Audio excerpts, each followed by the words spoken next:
Thank you, Mr. President.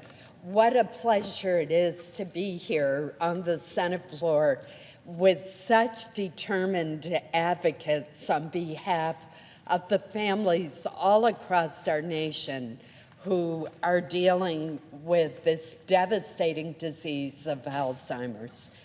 I spoke earlier in the week about the many terrific provisions in this bill on the defense appropriations side and the labor, health, and human services part of the appropriations package.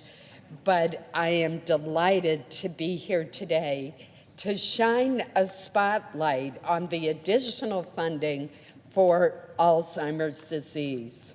As a member of the Appropriations Committee, it has been such a pleasure to work with my colleagues, including Senator Moran, Senator Capito, and our leader, Chairman Blunt, on this shared priority year after year. And I particularly want to recognize the extraordinary leadership of Chairman Blunt in making sure that adequate funding is provided for this devastating disease.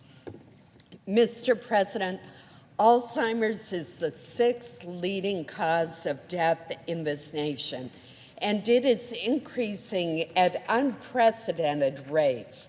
Like many families, mine too has known the pain of its devastating consequences. Today, an estimated 5.7 million Americans are living with Alzheimer's. In addition to the human suffering it causes, Alzheimer's is our most costly disease at $277 billion a year, with Medicare and Medicaid covering $186 billion. Without a change in the current trajectory, the number of Americans with Alzheimer's is expected to triple to as many as 14 million by 2050, costing more than $1.1 trillion per year and bankrupting the Medicaid system. Fortunately, Congress has taken significant actions, and in this bill recognizes the urgent need to continue our investment full speed ahead. Since the 2011 signing of the National Alzheimer's Project Act, known as NAPA, which I co-authored with former Senator Evan Bayh, we have increased funding for Alzheimer's by $1.36 billion.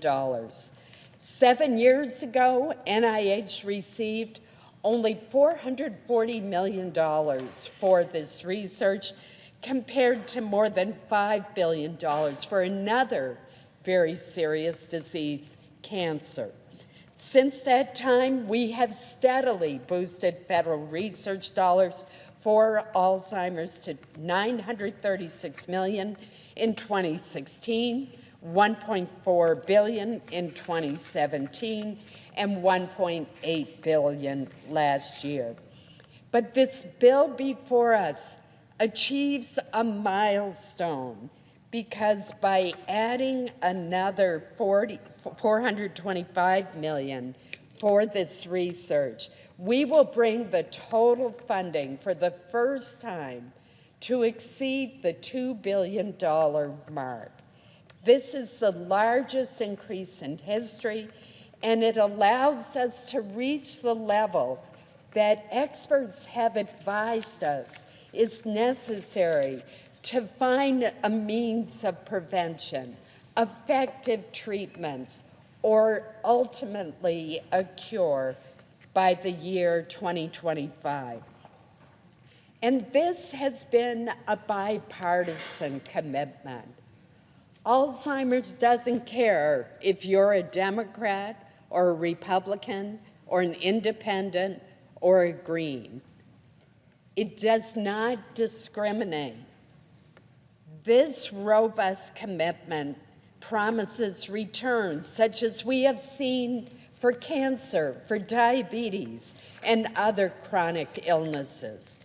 Fueled by federal support, researchers are beginning to understand more clearly the complex biology of Alzheimer's with sophisticated new tools that are leading to better imaging agents and therapies. NIH research is laying the foundation for precision medicine through the Accelerating Medicines Partnership for Alzheimer's Disease, which will produce more targeted therapies that I believe will lead to a means of either preventing or at least delaying the onset of this disease. With NIH funds, scientists are also exploring possible risk factors, including diet, heart health, diabetes, exposure to environmental toxins. Result from a special blood pressure intervention trial released last month found that lowering blood pressure is associated with reducing the risk of mild cognitive impairment and dementia.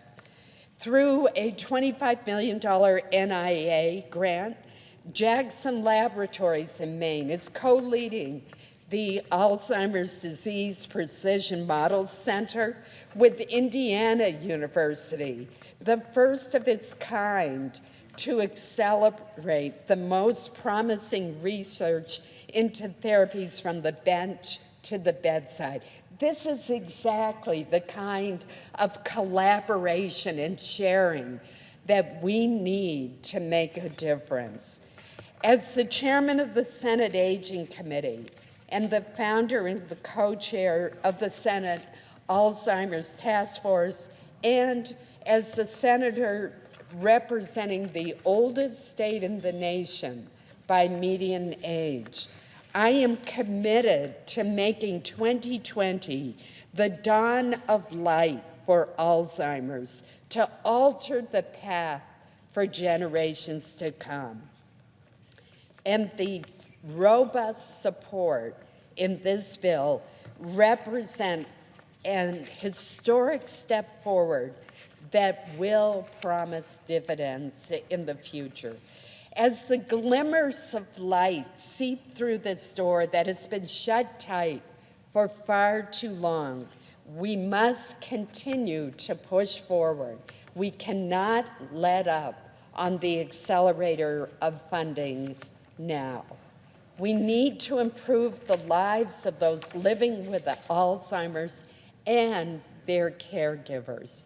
And how many of us have seen an elderly parent caring for a beloved spouse with severe dementia? It takes a toll not just on the victim of the disease, but on the entire family, and particularly the caregivers. And that is one reason that I've introduced the Bold Infrastructure for Alzheimer's Act with Senator Cortez Masto. This bipartisan bill would promote public health knowledge and awareness of Alzheimer's disease, cognitive decline, and brain health by supporting implementation of the CDC's Healthy Brain Initiative Public Health Roadmap. BOLD now has 48 co-sponsors, I am delighted to report, and we are on track to consider the bill soon in the Health Committee, led by Senator Alexander and Senator Murray. BOLD follows our previous efforts, such as NAPA, and together with the extraordinary increase in NIH funding that we're providing today, these congressional actions are poised to usher in a whole new era in our battle against this devastating disease. Mr. President, I have visited research laboratories all across the United States, the Mayo Clinic, NIH here in the Washington area, Jackson Laboratories in the great state of Maine, the University of Pennsylvania, Harvard, and I have seen what is going on in the labs due to the increases in NIH funding that we've provided. It is so exciting. And I am convinced that if we sustain this commitment, we can avoid such tragedy for so many American families, as well as avoiding the tremendous burden of our nation's most costly disease. Again, I want to salute the efforts of Chairman Blunt for continuing to press forward and for his leadership and strong support of biomedical research. Thank you, Mr. President.